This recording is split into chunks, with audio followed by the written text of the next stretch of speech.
Our SEC football insider, Russ Mitchell, among the thousands of fans seeking advice from Jordan Cornette on Twitter. Russ says, looking for that one sleeper pick, Jordan Cornette, that dark horse is going to turn heads. Hook me up.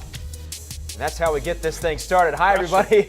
I'm Ray Crawford. JC graces us with his presence. Thank you. We're going to give you a little help, though, to take the load off your shoulders, big guy. We're going to bring in Lachlan McLean, our Louisville insider. He's going to help us with this segment as well. And, Jordan, we're going to start with you, though. Give us a sleeper team and a team to avoid here in the East and South regions. A sleeper team that could surprise. Look no further than the New Mexico Lobos. That's 7 seed. I love these guys because of the NBA front line they have. The 7-footer Alex Kirk, the wonder from down under, Cameron Bairstow, the nation's most improved player. As you look at it, they got a tough first-round matchup versus Stanford. I like their chances versus Kansas, then versus Syracuse. I think that's another one they could win.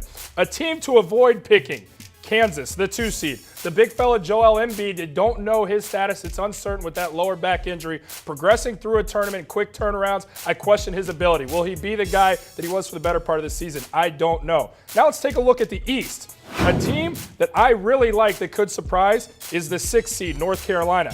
As I'm going through and picking my brackets, I like to avoid teams that rely on knocking down the outside shot. Carolina doesn't have to do that. They love the transition game. They're great on the offensive backboard, 14 offensive rebounds per game. This team can get it done by out-bullying you and beating you in a track meet. A team that I would avoid picking is Villanova because they're too reliant on that perimeter shot. They love the 3-ball, so much so, how about 25 attempts per game? Yes, they knocked down 9 of them, but if they're not getting it from distance, this team is incredibly vulnerable.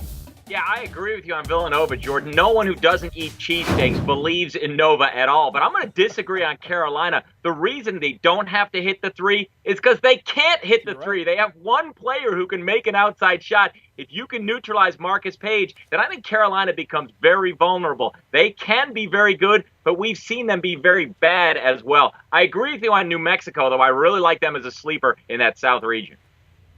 All right, Locke, your turn then now. We let Jordan take the South and the East. How about the West and the Midwest from you? A shocker and, of course, a team that's going to you want to avoid in those brackets. Yeah, let me start with the sleeper, I think, in the West is going to be Oregon. A very up-and-down season, kind of a sandwich season. 2 great thirds surrounded by a horrible middle. You know, they were 2-8 in that middle stretch, but you take away that ugliness, and they were 21-1. They're a team that when they're hot, they stay hot, and they're hot right now. A lot of offensive weapons. I love their draw. I'll take Oregon. And then I would avoid Creighton. Same problem that you have with Villanova. They're too reliant on the three-pointer. They're a team you love to watch as a fan, but as an analyst, 45% of their shot attempts are threes. When they're hitting, that's awesome. When they're not, that's too one-dimensional for my taste. When you go down to the Midwest, surprise team NC State. When people talk about a guy who can carry a team a la Steph Curry back in the day, TJ Warren. 18 straight games with 20 or more points. He's averaging 30 in his last 9 games. I think he can carry the Wolfpack. And then a team to avoid, and people are going to be surprised, the Duke Blue Devils.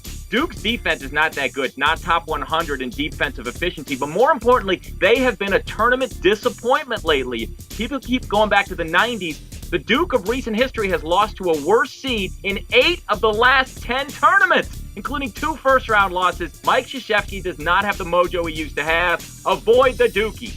Locke, I got to say, man, you're a lot smarter than you look. I agree with most of that stuff right there, except picking Oregon against my BYU Cougars. Ray, you knew I was going to have issue with that one. Everybody in the Campus Insider studios knew I was going to have issue with that. Why? Because there's a name that nobody seems to know. Locke, you know all, so you probably heard of him. Tyler Hall's from BYU. This kid is as good as Jimmer Fredette and those old BYU teams. He became a sensation in this tournament. I expect the same from Tyler Hall's. Kid put up 48 points versus Portland in a triple overtime. Loss, unfortunately. This time he has the capability of putting up 48 points in a win versus Oregon. You heard it here first. He's really more entertaining first-round matchups. A lot of points for sure, but I'm taking the Ducks. Quack, quack. It's hard not to avoid the Cougar talk here in the Campus Insiders offices. All right, Locke, always a pleasure. Thanks for being with us. Take care. And JC, great stuff as always. For more in-depth coverage, including previews of all 68 teams in the field, be sure to check out our 68 in 60, only on CampusInsiders.com.